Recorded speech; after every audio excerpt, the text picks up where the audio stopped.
So I was on Fortnite DB checking out this ranged weapon tier list, and I sorted by launchers for one of my recent bazooka video, and I think I covered the thumper, and I noticed something interesting in that the Jabberwocky is ranked really high after the rework, and so is the jackal launcher. There's a future video right there, and the dam buster for that matter.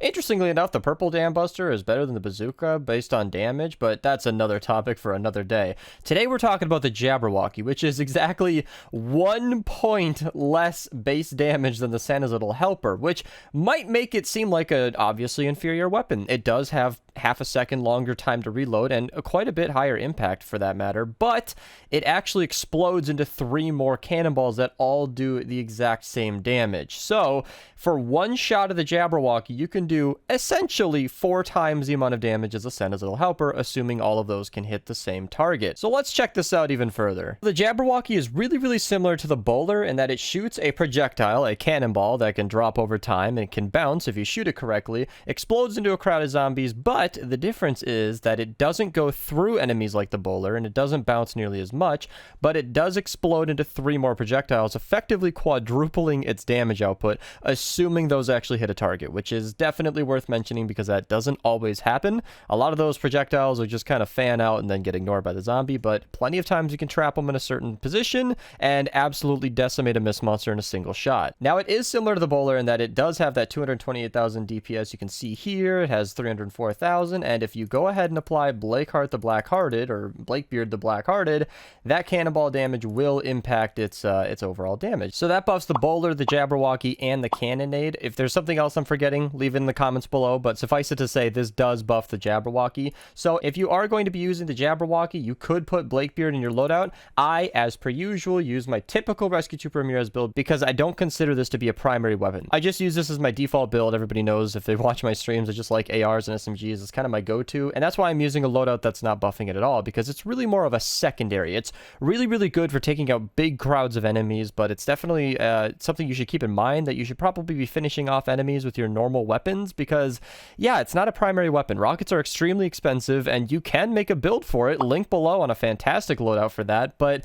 it's not really something that you'll be using in place of a primary. So going without a build that buffs it at all, you can see that it's still doing tremendous amounts of damage, but because of those 3 projectiles and the way that its damage works, it's a little hard to use. This is unfortunately kind of just a fun weapon. As you can see, when I use a Santa's Little Helper, it effectively accomplishes the same goal, but a lot quicker, a lot easier, and you just shoot where you want it to hit and it'll explode into a big area, killing everything in sight. Obviously, it's not going to have as much potential damage with those extra cannonballs, but it's still going to do a ton of damage. However, the Jabberwocky can be a nice change of pace, something really fun to use and a little bit different from the norm. As for the perks on this thing, it's extremely standard. I kept it physical just because mist monsters are going to be your biggest issue, and along with my Santa's Little Helper, which is also physical, many of the normal enemies are going to be, even if they're elemental, they're not going to be an issue. It's going to kill them just fine. They're not really going to give too much of a fuss, and most mist monsters are always physical. So the zappy faces, the takers, smashers are pretty commonly physical, but of course they can have an element, and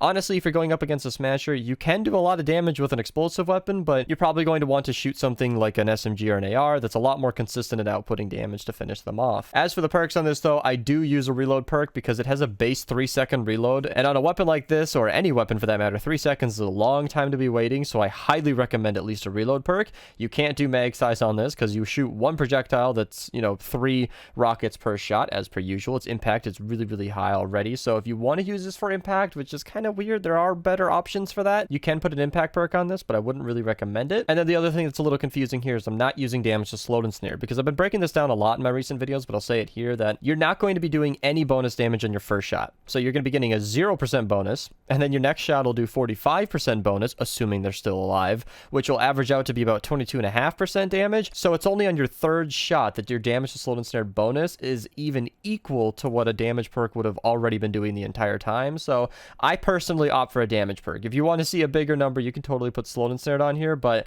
yeah, I opt for damage. I don't run crit build on this for a very specific reason, and that is it's a rocket launcher. You're not shooting a ton of shots. You're usually just switching to this, popping off a single shot, then switching back.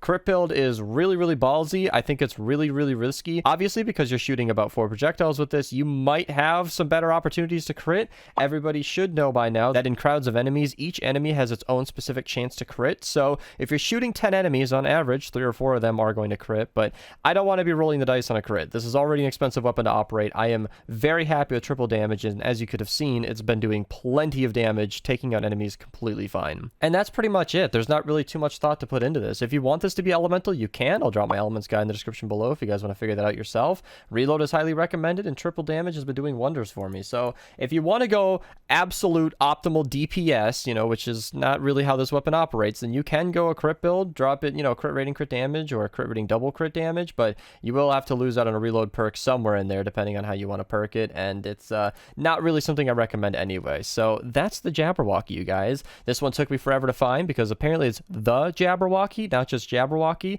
I had a fear for a moment there that I didn't even have the schematic. If you guys want to go ahead and support the channel, feel free to use code Mista to check out. Become a channel member if you really want to support me. Get some awesome emotes. If you like the video, if you liked it, dislike if you disliked it, subscribe if you're new. Hope you guys enjoyed, and thanks for watching.